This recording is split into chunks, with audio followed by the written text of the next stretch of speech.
Brian Baldinger doesn't just like football, he loves football. This is the precision of what a passing game is supposed to look like in Week 17. This is 2nd and 2. AB at the bottom is going to run a 20-yard comeback. Ryan Jensen snaps the ball at the 46-yard line. Just count it. AB is going to put his foot in the ground at the 34-yard line, exactly 20 yards down the field, right at the 34, not the 33 and not the 35. It's a 20-yard comeback. So now the ball is now in the air. And AB comes back to get it. Doesn't give the defender a chance. When it's a 20-yard comeback, it's a 20-yard comeback. Precision, like a diamond cutter. That's the way it's supposed to look. These two are just getting warmed up. Football! Football, yeah! Football! Wow! The diamond cutter reference. Oh, wow. Little DDP there. Have you guys ever loved anything in your life the way that Brian Baldinger loves football? Perhaps the 5 Do love myself. hockey games that I watched parts of last night. Okay. How about that? How about You that? love hockey more than Brian Baldinger loves? I don't know, man. You're not putting together tutorial Quinn Hughes videos on the make a internet. pass to Besser from his breezers that was incredible last night. I don't know, but you're not going on Twitter and showing No, like a you're right. breakdown. I don't even know how to do that. Well, Like he's got all of the technology. no, and I don't think he does. I think he's literally just using his phone to like click play on a play. And so how does he He's do it he's then? like recording his laptop screen and just providing like heavy breathing analysis. You know pretty what? much Good for Baldy. Like his hands are just hands. Hands. 1, 2. 1, 2. 1, 2. 1, 2. He's in a submarine 1, 2. too. I mean, That's the best part. That's me in my We 3-point all stance. live in a football submarine. One, two. A football submarine. A football submarine. I'm in my 3-point stance. Doing 1, 2. What do I want? The line? Do I want the cherry? You're, 5 rear line mango. What do I want? you're just hitting walls. Yeah. 1, 2, 1, 2. 1, 2. Hey, keep it down in there, Goff. Can't. 1, 2. 1, 2.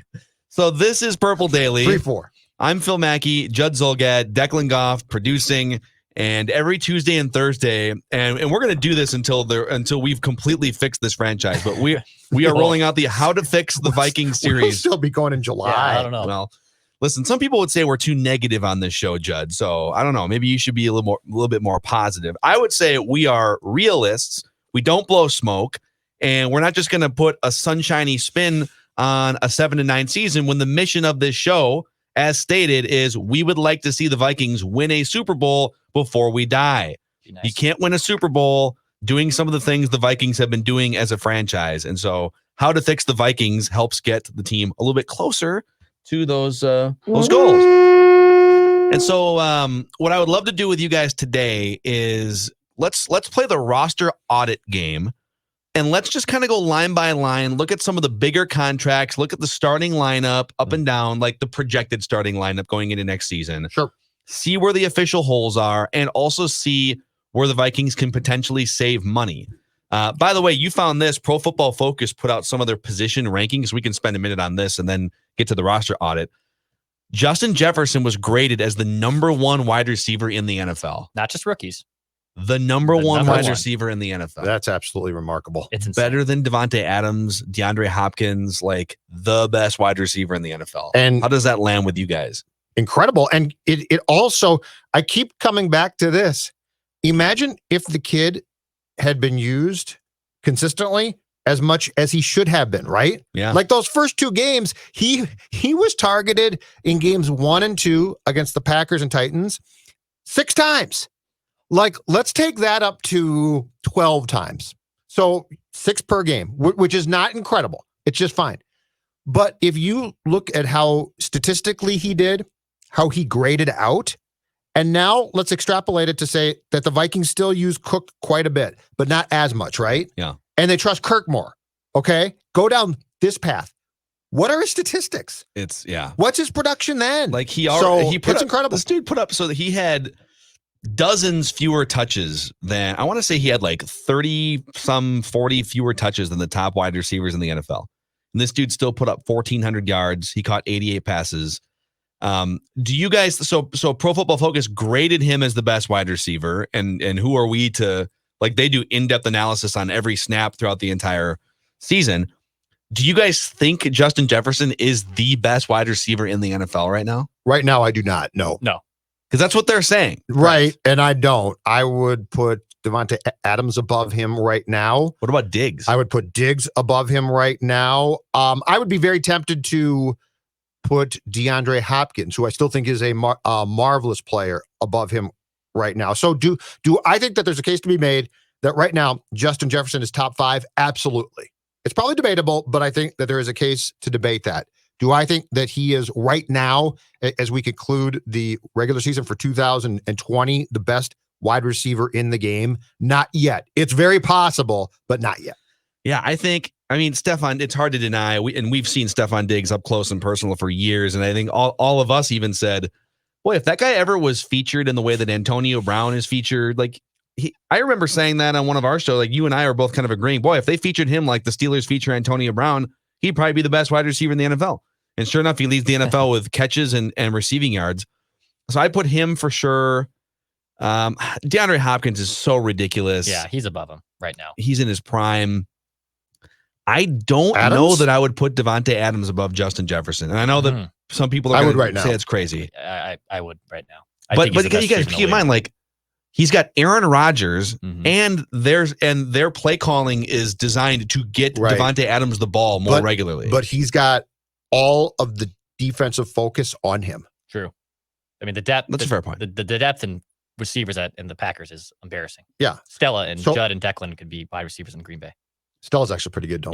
I'm sorry. She'll play fetch with the best of them. And the slot? Oh, yeah. The other receivers that are in the mix for like top yardage guys, Calvin Ridley. I mean, Falcons fans would debate it. Julio Jones like 3 or 4 years ago, maybe, but not anymore even. He's top 5. Tyreek Hill, DK Metcalf. top 5. That's fine. Yeah, Jarvis Landry and Odell are good, but I'd still take probably Jefferson over them. The other stat from Pro Football Focus, they ranked offensive lines, and the Vikings, not surprisingly, were near the bottom. 6th? From the bottom. Yeah.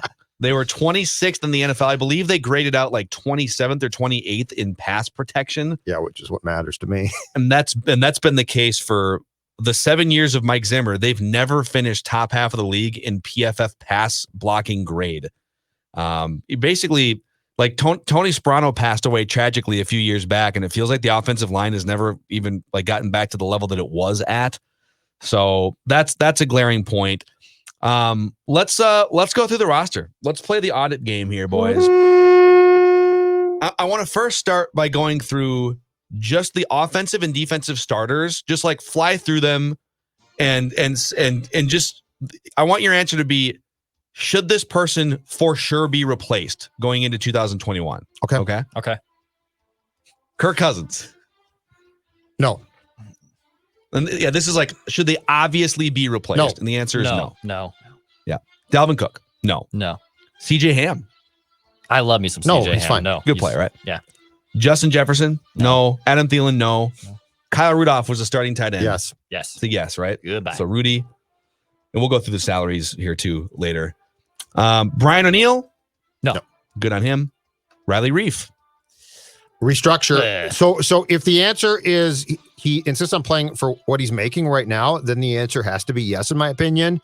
But I would try and keep him. Push. Yeah, I mean it's like I like him. Depends, not at the $13 million cap number, right? I can't afford Correct. what he's due to make. Yeah, but if he wants to come in there, $10 million or something. But it's not a clear cut. He's gone. See ya. Bye bye. Yeah, correct. Garrett Bradbury. No, he's a first round pick. I can't do that. No, he's so bad. But Dakota Dozier has to be replaced, and so I'm hoping that the new left guard can help Garrett Bradbury improve. So no, I go yes on him. I go yes. I can't do that. I think so you're out. He's a bust. I think I'm out. If you find someone in camp that honestly is outperforming him, screw it. Get out. I think you're going to have to make a concerted effort to find someone and put in your camp. And I don't know that they have the resources. You just spent a first round pick 2 years ago, you guys. I can't. Yeah. If you had like endless resources, I would take a long look there. But because you don't have endless resources, I'm going to disagree with Declan there. But it's a conversation. Dakota Dozier. God bless him, but yes. The worst graded offensive I don't know what you guys are guard talking in the NFL. Yeah, he's gone. He's gone. Ezra Cleveland as a right guard. No, he's fine. No, he's fine. Yep. Yeah. Especially considering I don't think he'd ever played on the right side of the offensive line until this year. He had, and he's just fine. Crazy. Okay, so Like, So he's not Rudy- great yet, but he's fine. Rudy, of the 11 offensive starters there, Rudy and Dozier are the only ones that we all said, yep, for sure got to replace those guys. And then I need to restructure Riley. and Reef as a restructure. Yes, okay. sir. All right. Over to the defensive side here, the roster audit game. I'm going to go the projected guys who would be starting going into next year, if not for injuries. I'm not going to put like Jaleel Johnson in here and Shamar Stephen. Like those guys are backups. Okay. Although I guess one of them has to be. I was going to say Jaleel somebody has Johnson to start does. as a 3-tech. Yep. So let's go. We'll go Daniel Hunter. I No. think we all agree he's going to stay. And technically, they don't have a secondary pass rusher. So my theory is kind of go out the window. Michael Pierce, I think we're good with that. Yeah. Mhm. The other two spots are just kind of open for upgrades, right? Yeah, The other pass rushing Yeah, spot. and if Jaleel Johnson is your 3-technique opening day starter in 2021, you're in major trouble. Yeah. Like that's a big problem. So you need a 3-technique. Actually, I'll say this. What about putting Adenabo as the opposite pass rusher of Daniil Hunter there? He's restricted good with free that or no? agent. There needs to be competition. I put it in pencil. I wouldn't put it in pen, if that makes sense. I've got a depth chart right now of current guys. Odenabo, Wanham, right? There's probably about 3 guys who are going to compete. Yep. But if I can upgrade with a draft pick, I'm going to. I feel better about Wanham and Adenabo if they're the rotational guys that are coming in to spell the established starters. That would make me feel better. Okay. So I'm going to say on Adenabo, if they went into the season and he was a starting defensive end, it wouldn't be a disaster in my mind, but there's got to be upgrades. The out 3 there. technique to me is the disaster. Yes. Like Jaleel Johnson's a disaster. Odenabo wouldn't be your first choice, but it's not the end of the world. Yep. Eric Kendricks, I think we all are good with him being one of the best linebackers in the NFL. Anthony Barr. Yes, replace him. I don't see. I want someone. Maybe you can get Eric Eager on or someone from Pro Football Focus to explain it, because I think a lot of Vikings fans see it through this lens as well. I don't know what he does that is worth $15 million a year. I really don't. I don't see it. He at one time allowed the defense to do a lot of different things because of the threat of what he could do, but I think that's gone now.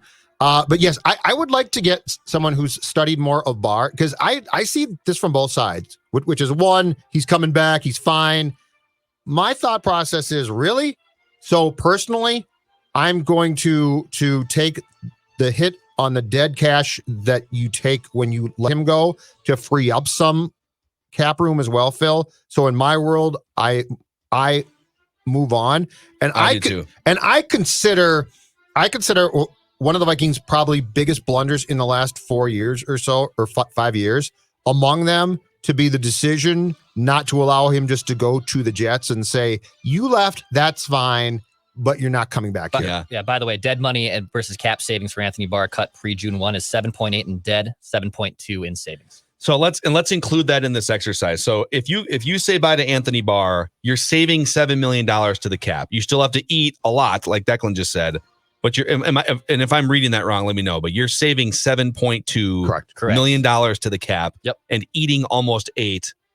So right. Obviously, like you have to figure out if it's worth eating that much money, but you do save some.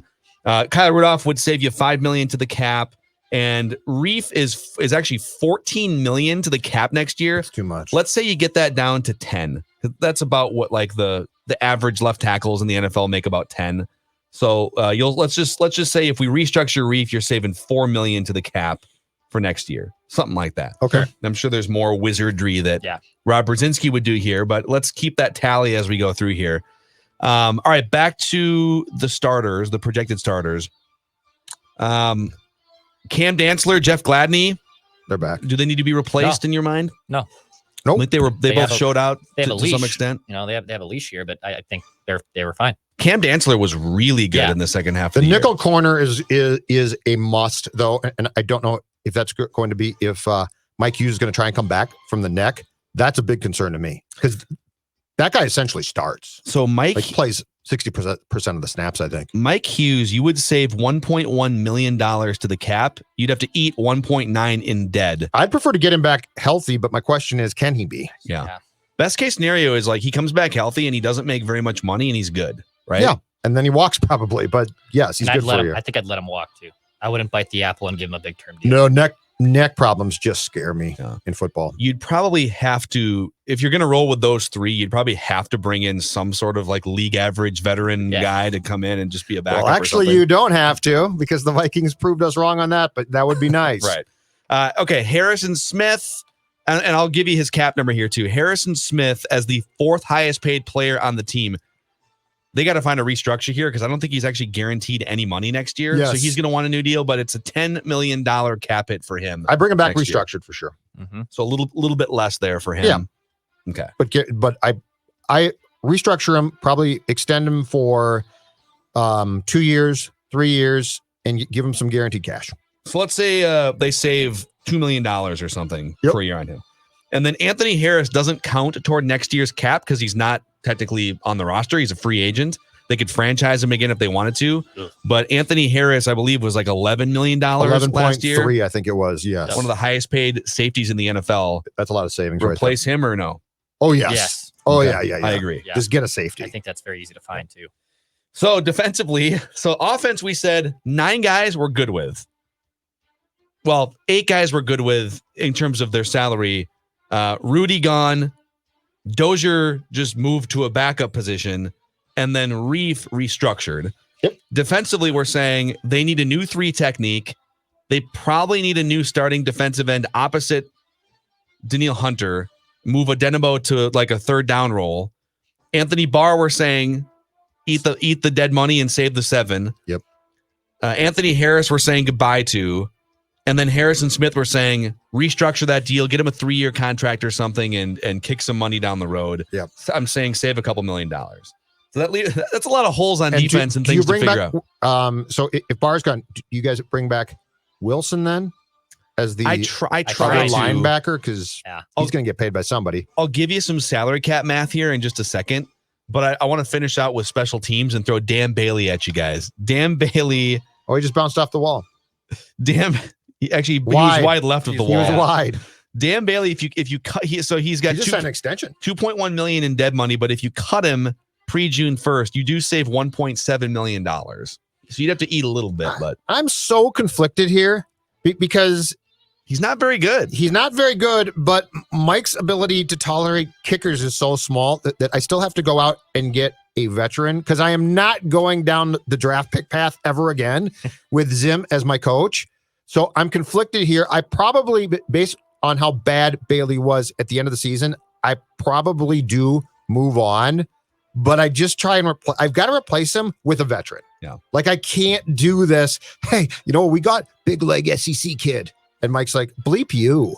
I'm going to make his life hell. I mean, Thanks, why is it so hard to just fight some of these franchises? And like Matt Prater has just been a reliable kicker for the Lions for a long time. I know. Right? Now he hasn't kicked a pressure kick in his career. But he struggles at times, and they don't like ostracize him. Weird, because when they're 3-10, it doesn't matter. I guess. But Mike just makes the whole kicking experience to me so much more difficult than it probably should be. Yeah, like it's a tough job. I get that. But why? Why do we continually go through this? But yes, I probably replace Dan Bailey. Yeah, because you're right. The struggles were.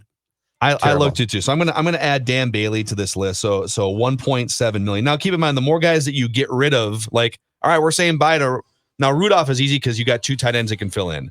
But you say goodbye to Barr. Well, you got to find money to pay Eric Wilson, who's also a free agent. This is true. You say goodbye to Dan Bailey. You're not saving the full 1.7. You have to sign another kicker.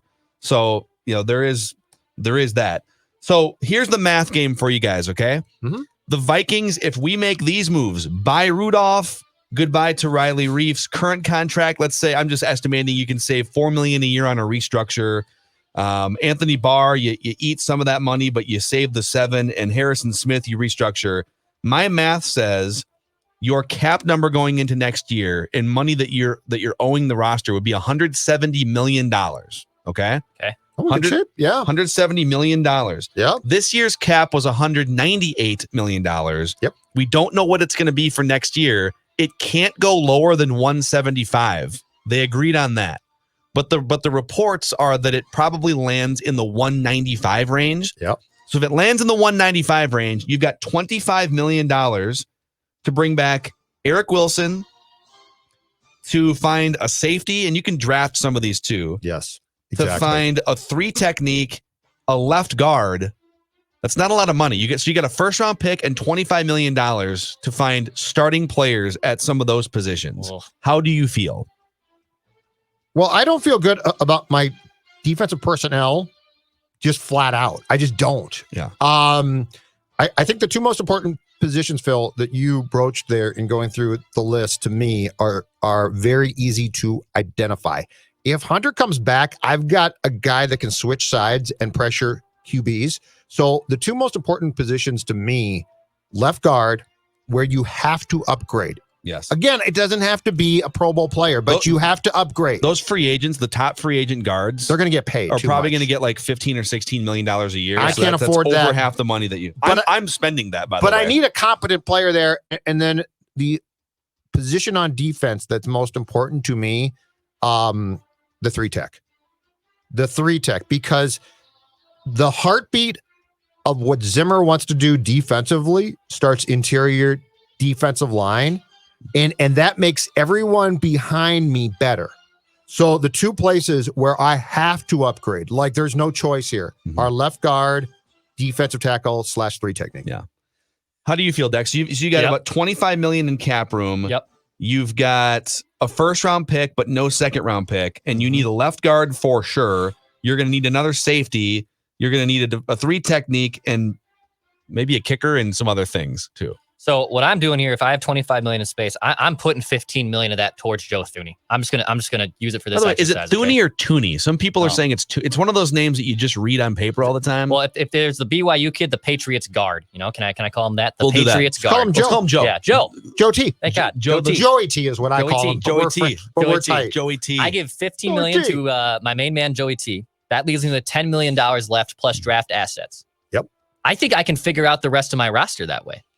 Let me throw a couple curveballs at you, okay? Yeah. Guys that we didn't mention, but that you could approach about restructures to open up even more than, let's say, $25 million in cap room, okay? Kirk.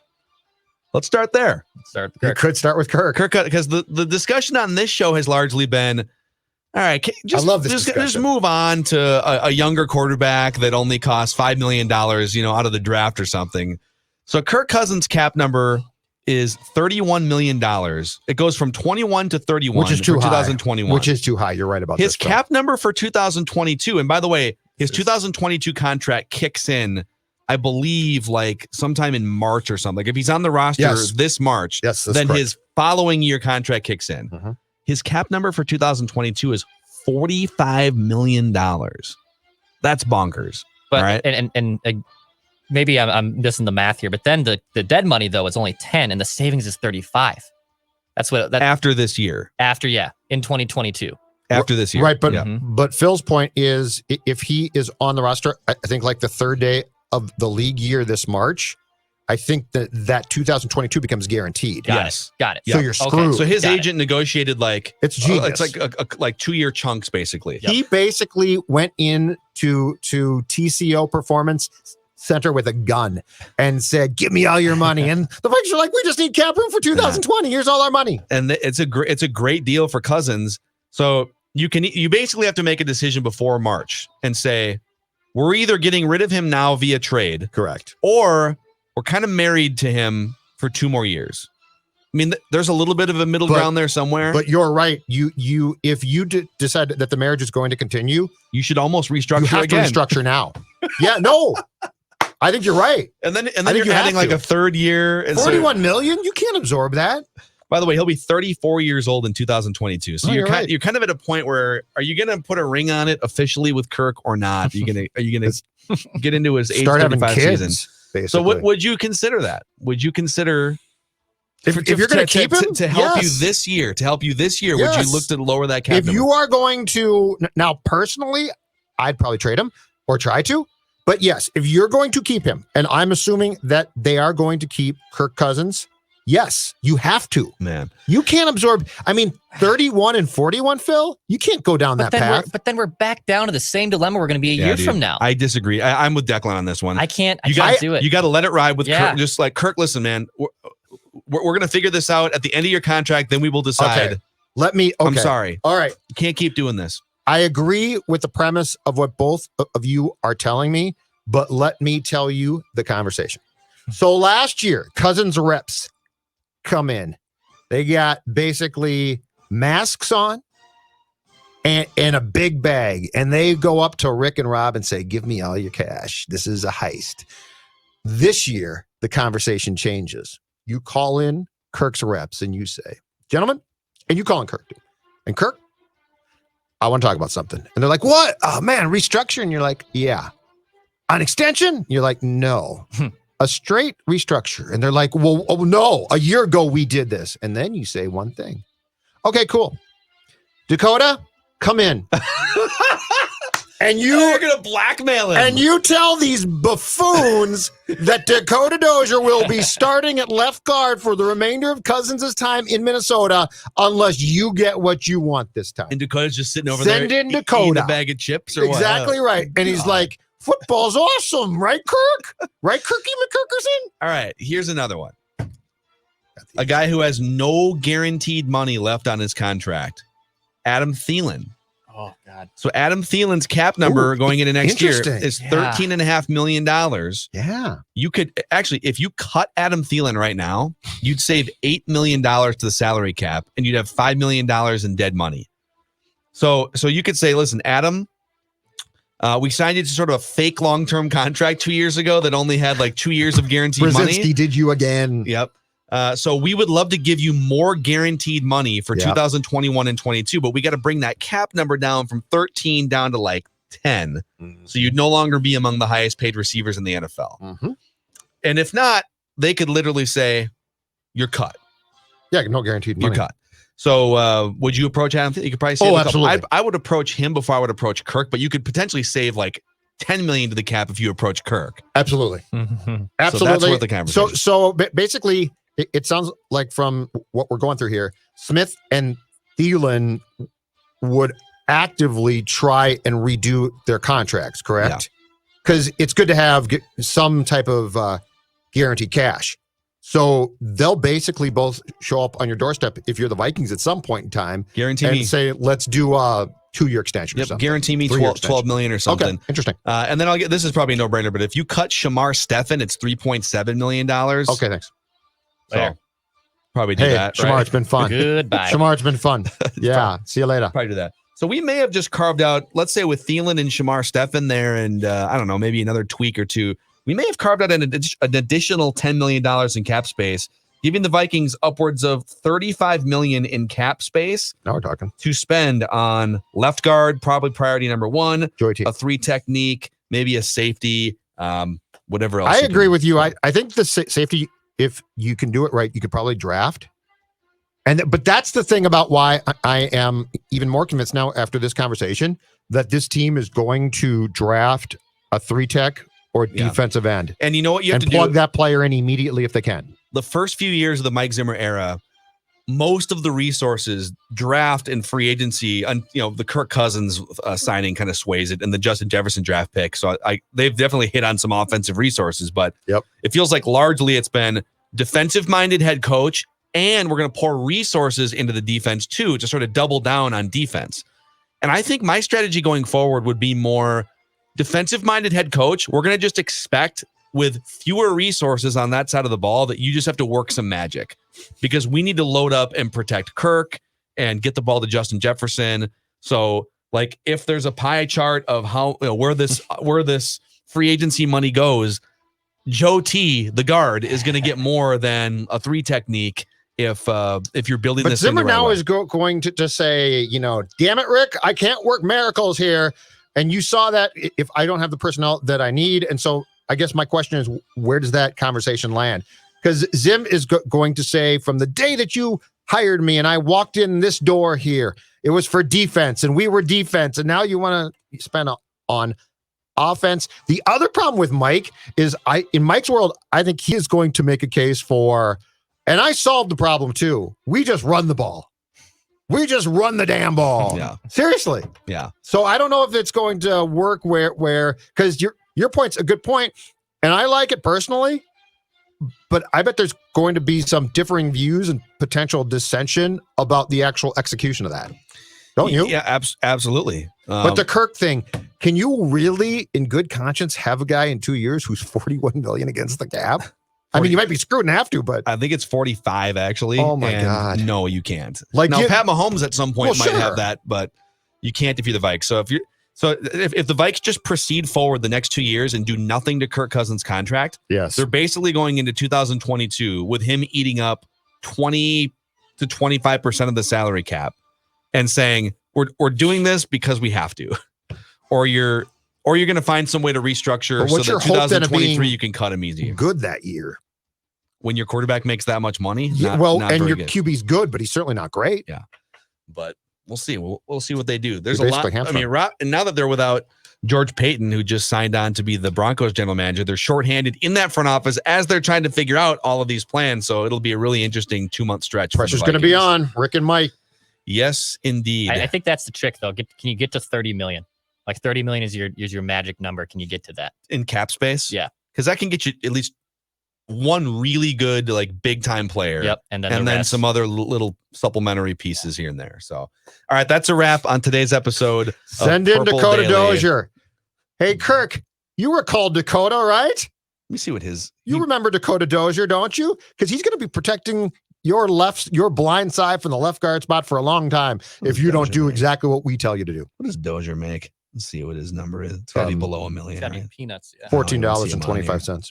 He might even be a free agent. He is. He signed a 1-year contract last March, I think. Not gonna work here anymore. All right, that's a wrap. Purple Daily, Phil Mackey, Judd Zolgad, Declan Goff. See you guys later.